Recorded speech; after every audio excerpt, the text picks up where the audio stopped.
La historia del primer premio Goncourt que ya presenté aquí, al final, después de la presentación, no sé ni pronunciarlo, no sé si es Now o no, porque al final, desde luego, era un nombre supuesto, tenía un personaje extrañísimo, desde luego.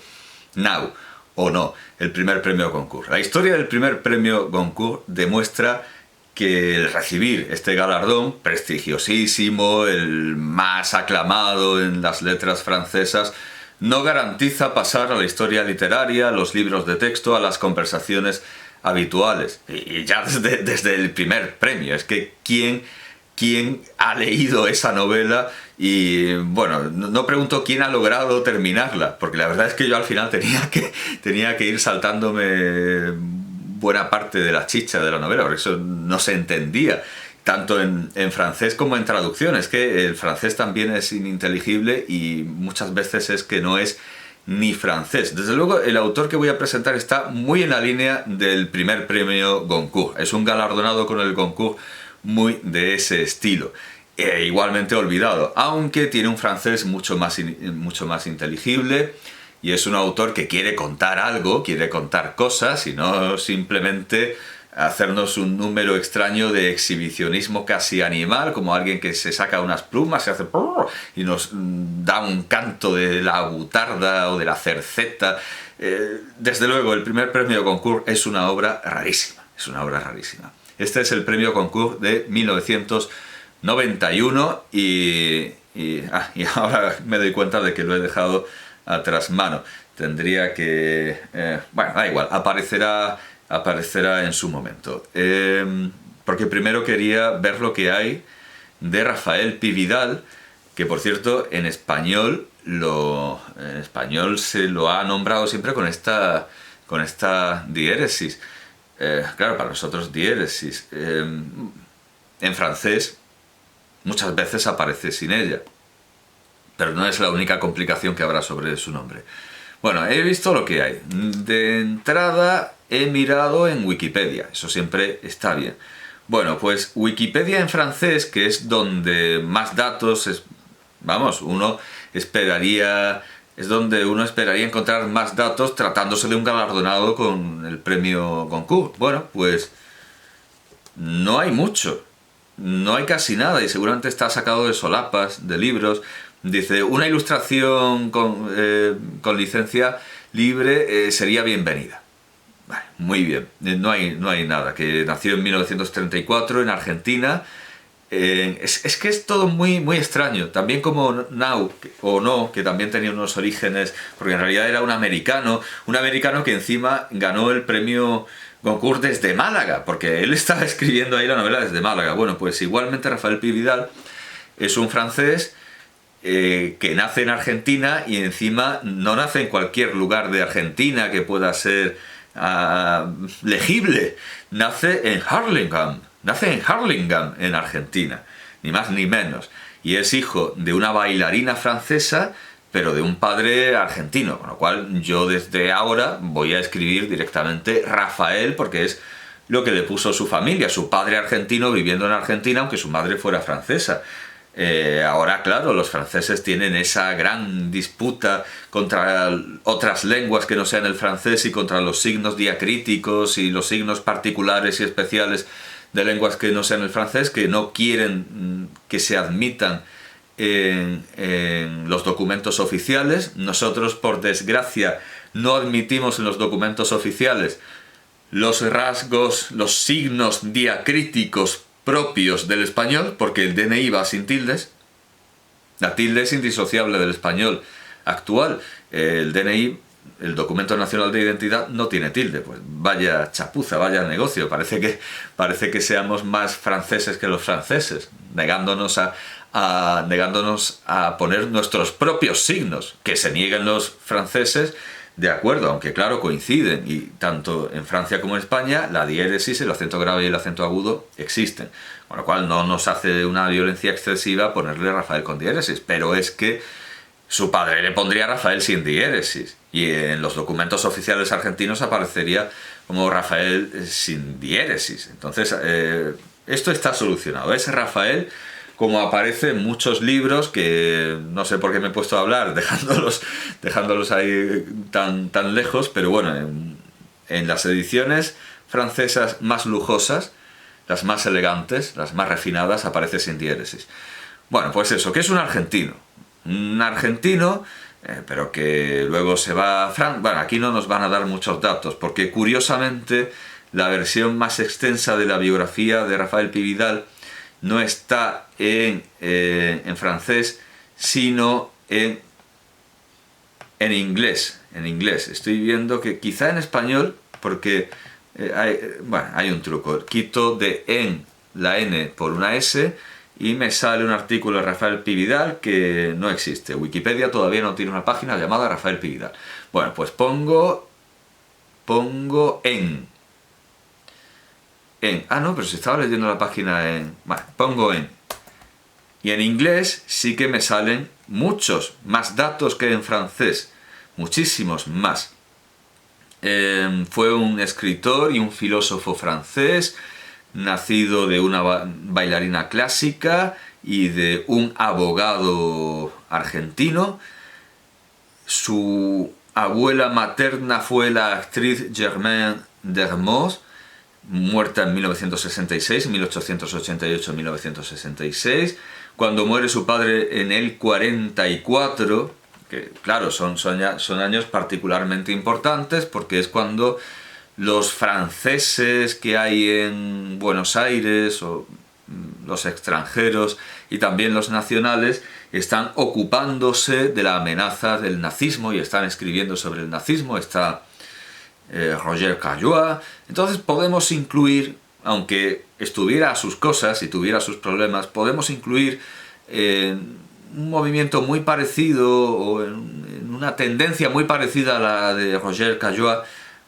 Podemos incluir a Rafael Pi Vidal en esta tendencia. Bueno, pero en el 44 el problema que tiene no es el nazismo, que le queda lejos, aunque naturalmente él, por supuesto, él se opone al nazismo y a todos los totalitarismos y se ríe del comunismo cuando ya es un profesor de filosofía en la Sorbona, como nadie o casi nadie en la Sorbona se atrevería a reírse, y menos en aquellos... en el año de la contestación, en el 68, bueno, claro, aparte de Aron, por supuesto, aparte de Aron.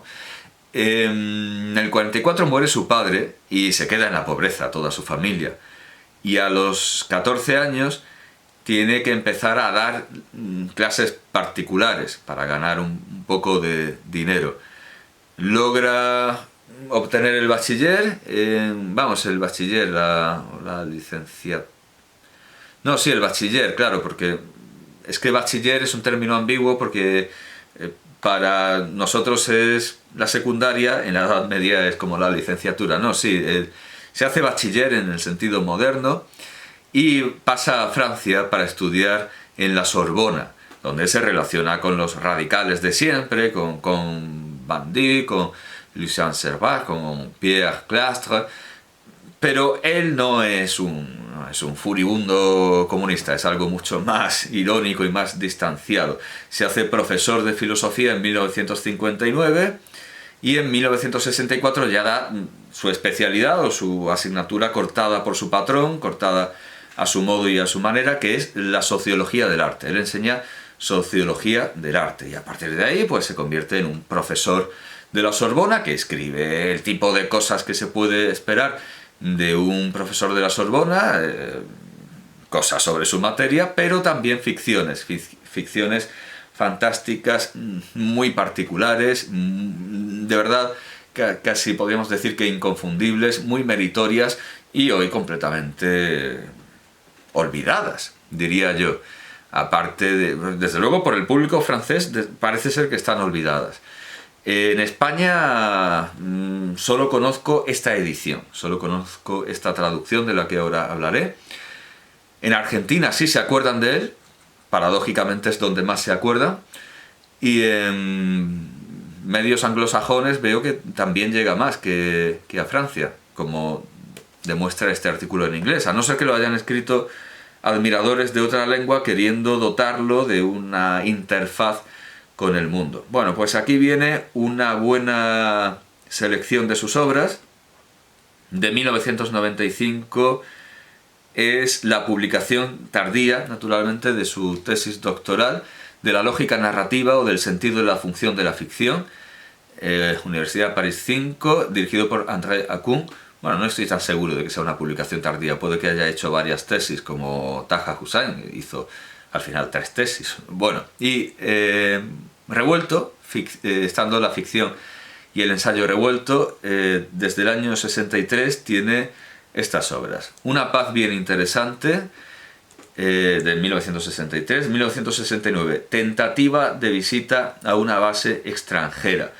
Y esto me sirve, ya que ahora solo tengo los materiales digitales delante, me sirve para recomendar a algunos autores que no lo han olvidado, y he encontrado en el blog La Lectora Provisoria, lalectoraprovisoria.wordpress.com, un artículo, imagino que un artículo invitado, porque si se titula La Lectora Provisoria y el que escribe es un hombre, o es un invitado o es su marido, porque resulta que las fotos que aparecen aquí las hizo la mujer del profesor que habla. Bueno, el profesor es, o el escritor que hace esta semblanza es Tomás Abraham, y el artículo en el blog se llama Tentativa de visita, y es un artículo valiosísimo, porque es una visita, bueno, lo de tentativa de visita viene por lo de tentativa de visita a una base extranjera, pero es un artículo curiosísimo en el que solo hay que deplorar la indumentaria veraniega del profesor, que viste como el rey de Tailandia en sus socios, que son más que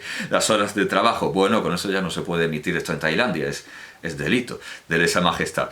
Y además penadísimo, el rey manda a la cárcel a todo el que se meta con él o hable mal de él, y lo pone muy fácil, porque con la ropa que lleva es una ropa un poco más, bastante más hortera, la del rey de Tailandia, que la del profesor que aparece con Pividal aquí, pero vamos, es una camiseta de tirantes con una camiseta negra de tirantes teniendo cierta edad y no una masa muscular especialmente, no es lo procedente.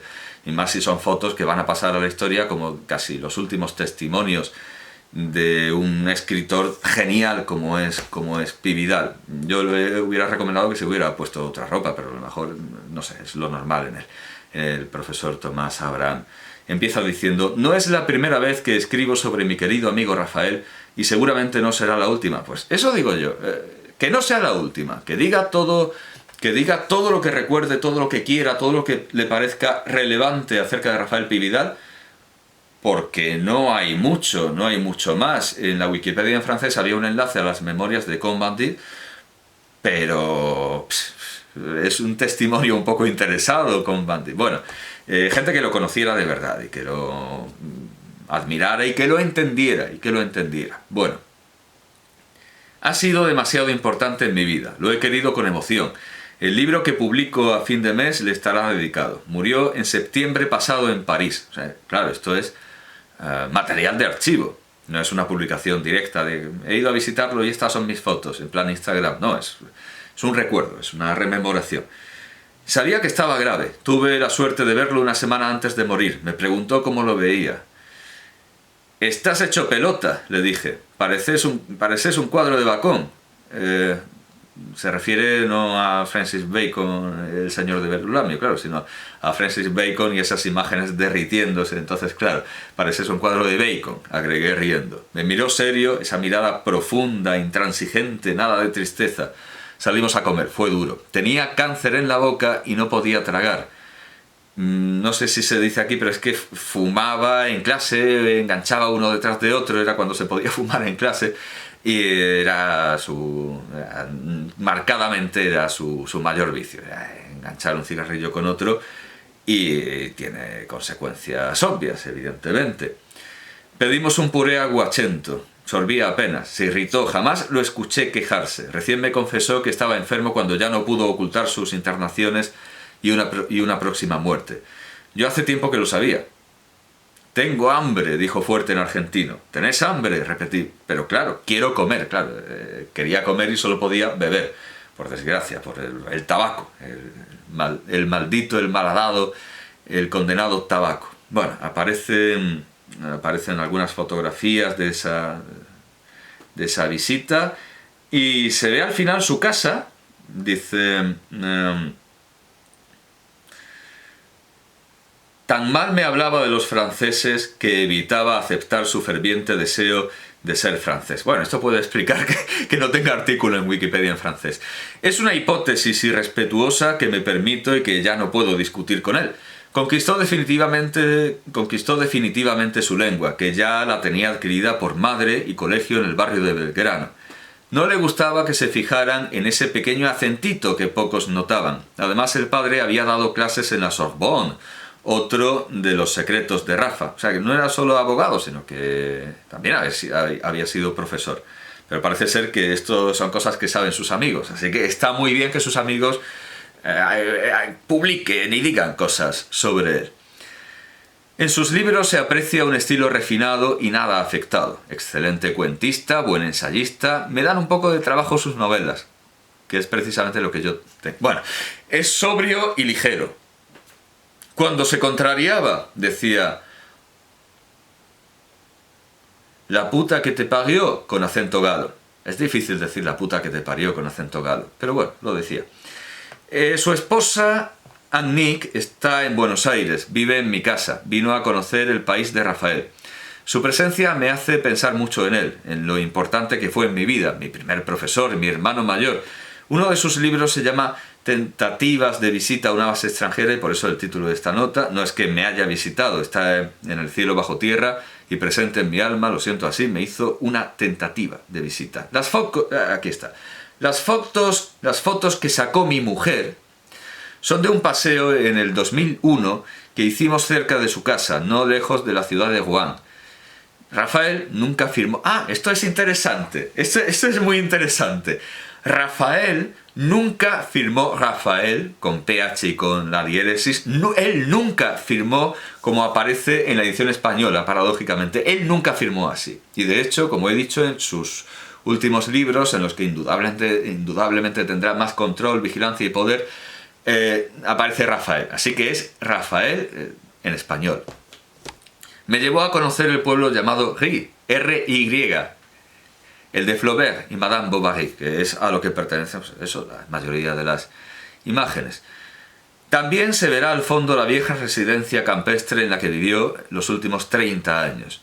Y es un pedazo de residencia. Es lo que suele pasar en Francia, que allí los escritores, cuando viven en provincias, en París ya es otra cosa. Ahí están los bohemios, sí, ahí está Nerval, pero los escritores franceses, cuando viven en provincias, viven en palacios. El casoplón que tiene Colette, aunque sea la casa familiar, que además sale en toda su obra, la casa de... Hay un programa de recetas de cocina, las recetas de Julie, donde van a las casas de los grandes escritores, y todos los que viven en provincias vivían en palacios. Y esto donde vive, este lugar en el que vive, esta casa rural en la que vivía Pividal, es un pedazo de palacio, así que mal no le fue. Profesor en la Sorbona, respetadísimo, enseñando materias que no puede dar cualquiera, que puede dar cualquiera, pero cuando hay tanta exigencia y tanta competencia, es bastante meritorio el lograr dar filosofía y sociología del arte, no sociología del arte, eso es Hausa. Sí, sociología del arte, sí. Sociología del arte en la Sorbona, y claro, con eso se puede mantener esta preciosa casa con tejado de pizarra, el clásico castillo de Moulinsart, donde va Tintín con el marinero, el capitán Haddock y el profesor Tornasol. O sea, es no tan grande, vamos a ver, no es un palacio, pero que es una señora casa. Una señora casa de tejados de pizarra, es un palacio.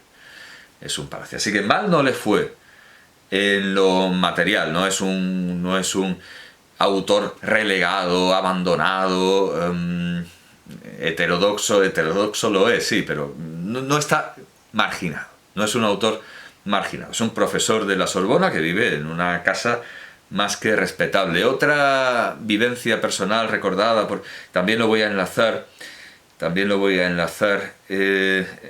lo saco de suburbano.net y la escribe Hernán Vera Álvarez, que firma como Vera, la firma Hernán Vera Álvarez, o sea, Vera, y se titula también tiene un título a base de una obra de Pividal, precisamente con la que ganó el concurso, y que no enseño porque tengo muy lejos y estoy esperando a llegar a los 29 minutos, el gusto, el sabor de la catástrofe. Entonces el artículo se titula Rafael Pi Vidal y la catástrofe que nos dejó. Son testimonios de primera mano, de hecho, bueno, este es un poco más indirecto, pero bueno, habla de un Pi Vidal visto a distancia, le han llegado los libros de lejos y lo ha visto en entrevistas. Vale, esto es plenamente indirecto, y de hecho la fuente para testimonios, para historias, es Tomás Abraham. Así que Tomás Abraham es la referencia necesaria, y las fotos que hizo su mujer. No dice cómo se llama su mujer, pero bueno, el recuerdo de Tomás Abraham y las fotos que hizo su mujer en esa visita es, en fin, es lo esencial que tenemos sobre, al menos los últimos días, de Pi Vidal. Yo espero que se pueda encontrar con más facilidad. Bueno, de hecho, al buscar en IMDb, al buscar en The Internet Movie Database, vemos que aquí este portal anglosajón ha encontrado bastantes apariciones de Pi Vidal. Bueno, no muchas, la verdad, no muchas. En el programa bueno, pues salen dos programas. Uno de 1977, miradas divertidas e irónicas sobre la historia. Es algo que le va muy bien. Esto lo invitaron en 1977. Y muy interesante, un programa de 1985, él tiene el concurso en 1991, que se titula La Academia Goncourt y los Goncourtables. Es decir, bueno, Goncourable. La T no aparece, los Goncourables. Lo consideraban ya en 1985 un Goncourable, y al final se lo dieron. No un incurable, sino un Goncourable, y al final se lo dieron. Como actor pensaba que salía en... sí, en Wikipedia en inglés, en la sección de bibliografía, se nos recuerda que aparece en el documental de Pascal Canet sobre Héctor Guimard, que lo convirtió en personaje Pi Vidal. En el documental de 1992, Héctor Guimard, un arquitecto y sus locuras, pues aparece ahí como Pi Vidal hablando de Guimard. Bueno, y en cuanto a adaptaciones fílmicas de su obra, tenemos en 1978 la adaptación para un telefilm, para una película en televisión sobre un profesor de americano, y en 1979 en la serie Cuentos Modernos se adaptó, o sea, también es una película para la televisión, pero dentro de una serie de distintos autores y de distintos realizadores, Autobús 1099. Eso lo tenemos en Cuentos Modernos. No sé si quizá en los archivos de Francia Televisión, seguramente sea relativamente fácil llegar hasta alguno de ellos. Bueno, pues esto es lo que hay sobre Pi Vidal, no mucho. Me había quedado por la bibliografía. Entonces, una paz bien interesante, tentativa de visita a una base extranjera, y he hecho este circunloquio para presentar el testimonio literario y fotográfico de Abraham, de 1970, Prix de Cartier pour Paris, en Seul, en 1972, La Capitaine Nemo et la Science, en 1974, Émilie est une nuit. O sea, ya los juegos de palabras ya lo estamos viendo desde esto de Prix de Cartier pour Paris. Nemo evidentemente juega con Verne, Émilie est une nuit juega con las Mil y una noches.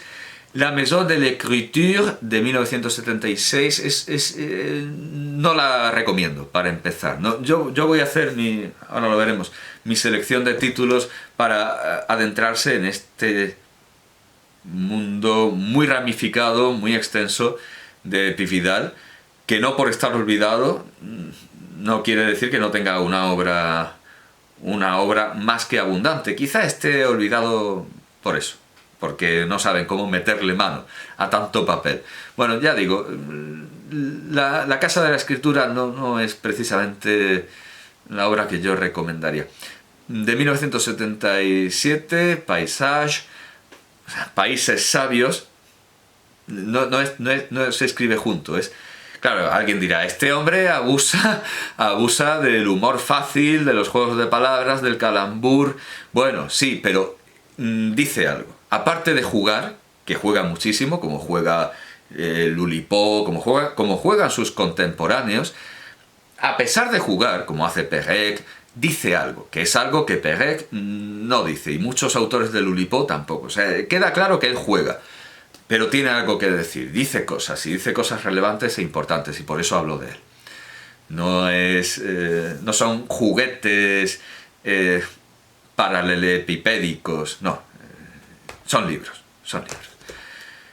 Le Mensonge, Chronique des années de crise, 1978. 1978 también, La tête de Louis XIV, la cabeza de Luis... La tête de Louis X, la cabeza de Luis XVI. De 1978 es un profesor de americano que se llevó a la televisión, no al cine, a la televisión. En 1989, compartiendo de alguna manera título e ideas con José Luis García, Le Pré Joli, y nos recuerda a las verdes praderas de García, que es de 1979. Bueno, pero no sé si año de producción o de estreno. Aquí me aparece como de 1979. Sí, todo 1979. Es de 1979 y tiene guión de... tiene guión de José Luis García y de José María González Sinde. Bueno, pues es la novela de... no sé si hay influencia. ¿Trata también ese mundo de las residencias? No, es simplemente concomitancia de una realidad, en el retrato de una realidad social. Esas residencias, digamos, campestres, pero claro, es una paradoja, porque la gente se va al campo a vivir, pero resulta que el campo son edificios adosados, son colonias, que por cierto ahora en Argentina hay una colonia muy importante de gente muy rica que se está viendo invadida por los carpinchos. Y los carpinchos son del tamaño de un cerdo y conviven con los ricos que se retiran a estas verdes praderas, a este Le Pré Joli. Pero claro, naturalmente el elemento fantástico en Pi Vidal es enorme. En García hay una sátira social, pero Le Pré Joli es completamente delirante, swiftiano, voltairiano. Aunque al ser una novela, como dice su admirador, el profesor Abrams, se puede hacer un poco, como decía él, difícil, duro. Las novelas sí, dan un poco de trabajo. Le Pré Joli da un poco de trabajo. Yo voy a recomendar pocas obras. Yendo a lo seguro. Le Faux Prêtre, el cura falso, de 1980. La découverte de l'Amérique, en Grasset. La montagne Fêlée, de 1985, que evidentemente es una... bueno, evidentemente no, por el título no se puede saber, pero es una parodia, mucho más legible que el original, es una parodia de La montaña mágica de Thomas Mann. Grotius, en Grasset, de 1986. De 1989, Hugo, l'enterré vivant, Hugo, el enterrado vivo. De 1989, una de las que más gusta a la crítica, más admiradores tiene, Le Petit Marcel, el pequeño Marcel. Y de 1991, claro, aquí no viene, es que yo iba a decir los premios según fueran saliendo, pero aquí, claro, porque él obtiene... perdón. En 1986, con Grotius, conquista el premio Sainte-Beuve. O sea, muy bien, está muy bien. Pero ya la consagración, y yo creo que mucho influye en esto, el que gustara tanto el pequeño Marcelo el año anterior, el Petit Marcel. El año anterior no, 2 antes. Pero bueno, al final, no, pero es mentira, porque ya hemos visto que era un Goncourt desde mediados de los 80, era un Goncourt desde siempre. El Goncourt el concurs lo consigue finalmente, ya no es un concurable, sino un concurado, en 1990.